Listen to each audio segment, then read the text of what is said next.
You still don't get it. You still believe silence is merely the absence of sound, that when a woman goes quiet, it's because she has nothing to say. Poor fools. A woman's silence is a weapon, a thin, sharp blade that slices through the soul of weak men without a single word. Don't look at me like that. I speak to those bold enough to face the truth without a mask. In a world where words have lost their value, silence has become the new scream, and many women have learned to use it not as retreat, but as punishment. When she stops responding, it's not neglect, it's strategy. She's testing your hunger, your neediness, your urgency. She's measuring whether you are a man or just another dog trained by affection. If this introduction already makes you uncomfortable, you might want to close this video right now. But if you can handle raw truth, if something inside you still pulses, still refuses to crawl, then stay with me. Before we go further, I want to know where you're listening from. Comment your city below. I want to see how far this message reaches, because maybe there are still men out there capable of staring into the emotional abyss without throwing themselves into it. Men who don't respond like emotional orphans to a woman's silence, because true power lies not in breaking that silence, but in mastering it. And if you haven't understood that yet, you've already lost the game before the first word was ever spoken. When she goes silent, she watches, not to understand. You better, but to see if you fall apart. Every minute of absence is an emotional probe. She wants to know if you panic, beg, chase. And here's the brutal truth. The faster you react, the more she confirms what she suspected, that you depend on her to breathe, that you need her attention to exist. Pathetic. A man like that isn't desired, he's disposable.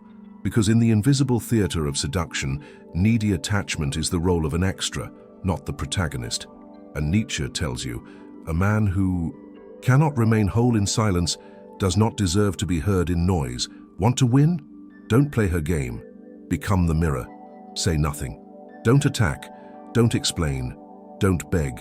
Just reflect. Let her see in your silence, not a plea, but an abyss, an indecipherable void that makes her question everything. Her silence was a trap. Yours, a sentence. Because a man who controls his own impulse is more dangerous than 1,000 well-rehearsed words. He is not reactive. He is sovereign.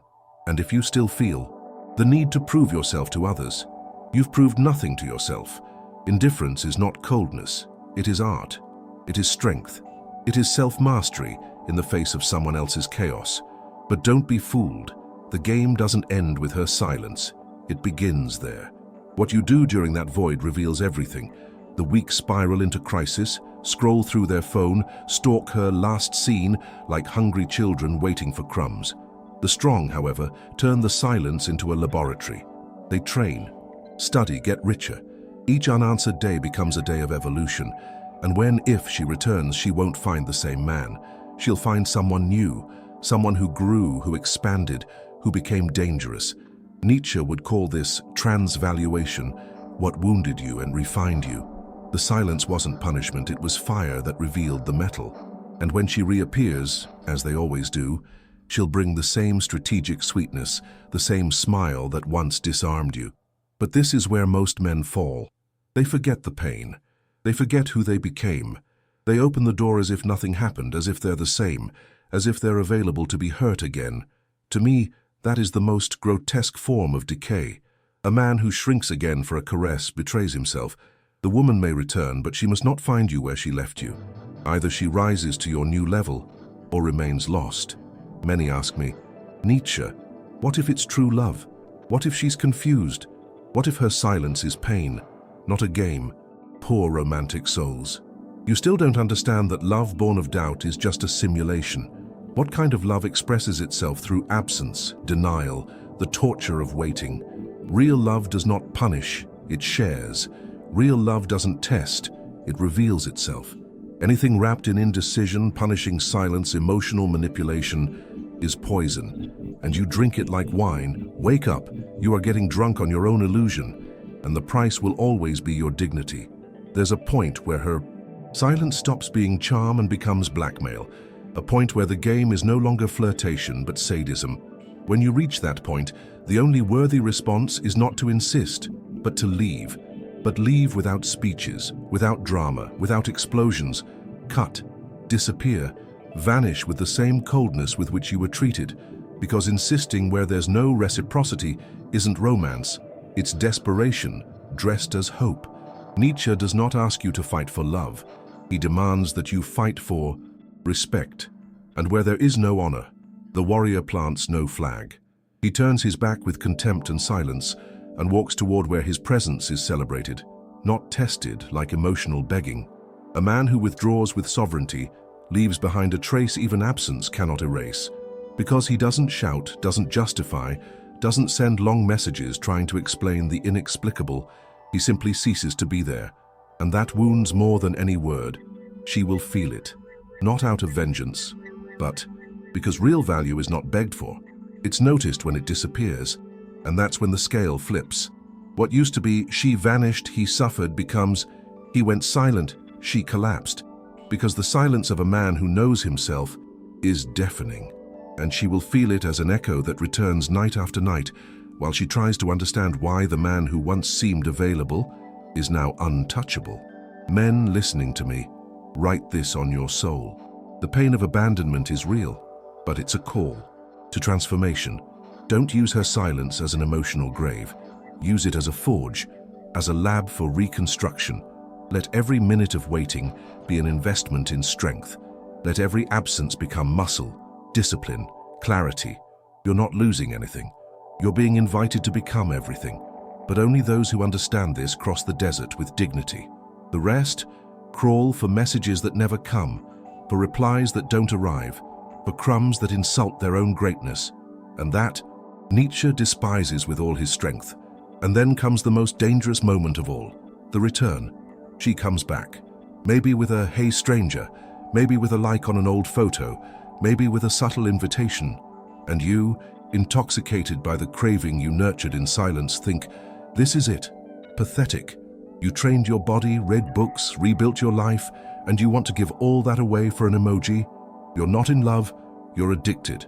Addicted to the cycle of rejection and hope. Addicted to the dopamine of intermittent attention. Nietzsche warns you, don't confuse longing with relapse. Don't confuse need with love. If you shrink again to fit into her old space, you've betrayed every inch of growth you built in her absence. It is in this moment that the true man reveals himself. When she returns, he does not react like a starving dog in front of a meal. He observes, measures, evaluates. Because a man who understands his value doesn't beg for attention. He chooses with whom to share his presence. And often he no longer opens the door, not out of bitterness but out of respect for the new version of himself. Nietzsche would say, never return where your absence was met with indifference, because the silence that ignored you yesterday does not deserve your words today. And if that sounds cruel, it's because you still confuse dignity with kindness. Some will say, but Nietzsche, everyone deserves a second chance. And I ask, who taught you that stupidity? Your mother? Your church? The system that wants you docile, emotionally castrated, always ready to forgive the unforgivable? I tell you, repeated pain is not a lesson. It's a choice. You weren't made to walk in circles, but to ascend. And ascension requires cutting, requires renunciation, requires courage to say no to what once dominated you. Forgiveness without transformation is not virtue. It's weakness in disguise. And every time you return to where you were diminished, you dig your own emotional grave with a smile on your face. So when she returns, and she will, be prepared for the temptation. Because she will come sweeter, more open, more vulnerable. But don't be fooled. This new version might just be a more sophisticated strategy. A new cycle of control disguised as love. If you're weak, you'll fall. If you're average, you'll waver. But if you're strong, you'll smile, thank her, and walk away. Because you're no longer the same. You no longer live on her emotional battlefield. You built your own territory, and Nietzsche guarantees, there is no greater display of strength than resisting what once dominated you. There is a breaking point where the game stops being interesting and becomes unworthy. When silence extends beyond reason, when it becomes a tactic of wear, cold punishment, emotional torture, you must activate your final weapon, total severance. Not a response, not a hint, not a rant. Cut.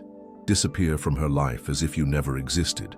Nietzsche doesn't preach hatred, he preaches dignity. And is there anything more dignified than leaving without scandal, without pleading, without need? A strong man doesn't need an audience to rise, he simply goes. And the void he leaves behind is more eloquent than 1,000 speeches. But of course this isn't for everyone. Most prefer the comfortable illusion to sovereign silence. They'd rather beg for crumbs than build feasts with their own hands. And that's why they keep getting manipulated. Because the game only works on those afraid to lose. Nietzsche invites you to a simple but brutal question. What hurts more? Losing someone who despises you, or continuing to despise yourself for someone else's sake? Choose. Because in this world of emotional masks, those who don't master themselves will forever be pawns on someone else's board. And that, to me, is true emotional slavery. Want to be free? Then learn to say enough without hesitation. Learn to recognize when the other's silence isn't a pause, but poison. When absence isn't space, but blackmail. Healthy love doesn't require mind games. The right woman doesn't need to disappear to be noticed. She is present because she knows her worth and respects yours. Everything else is just a game. And if you're still addicted to emotional games, it's because you haven't realized the cost of every move. Nietzsche didn't come to teach you romance. I came to teach you clarity. And clarity, my friend, sometimes hurts more than loss. But it also frees you with far more power. You don't need to shout to prove you've moved on. You don't need to flaunt new relationships like trophies of revenge. That's still disguised dependence. The real triumph is firm silence, unyielding absence, progress that speaks for itself. When she sees your photos, she'll see someone who didn't stop. When she hears your name, she'll hear the echo of a missed opportunity. And that, my friend, is not cruelty. It's justice. Nietzsche believed fate favors those who walk away at the right time. And if you've made it this far, it's past time you stop begging for attention and start demanding respect, beginning with yourself. You want to be remembered? Then disappear at your peak. Leave when they still expect your reaction. Cut when they still believe you'll chase. The predictable man is the easiest to manipulate. The woman knows every step he'll take, every text he'll send, every pathetic excuse he'll invent to not feel discarded. But the unpredictable one, oh, he is feared. The one who vanishes without warning, who gives no explanation, who turns her silence into his final point. He is unforgettable. Nietzsche tells you, true power is not in being remembered for what you said, but for the impact your absence left behind. You need to understand, she didn't expect you to grow. She expected you to beg. She expected her silence to make you smaller. But now you're bigger.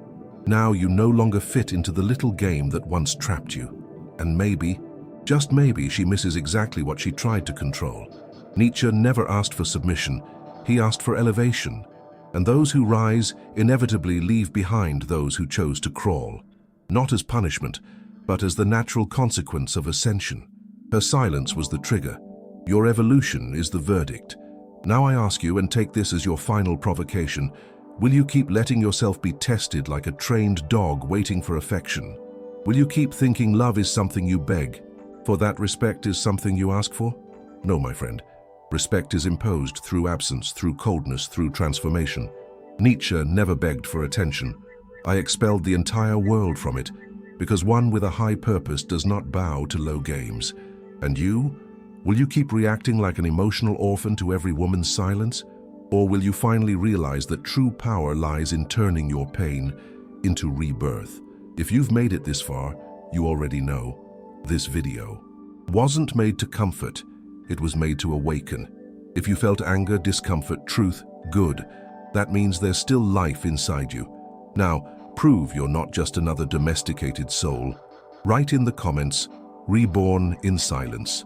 I want to know who had the courage to listen to the end and claim a new stance in the world. And if you feel that this channel says what no one else dares to say, subscribe now.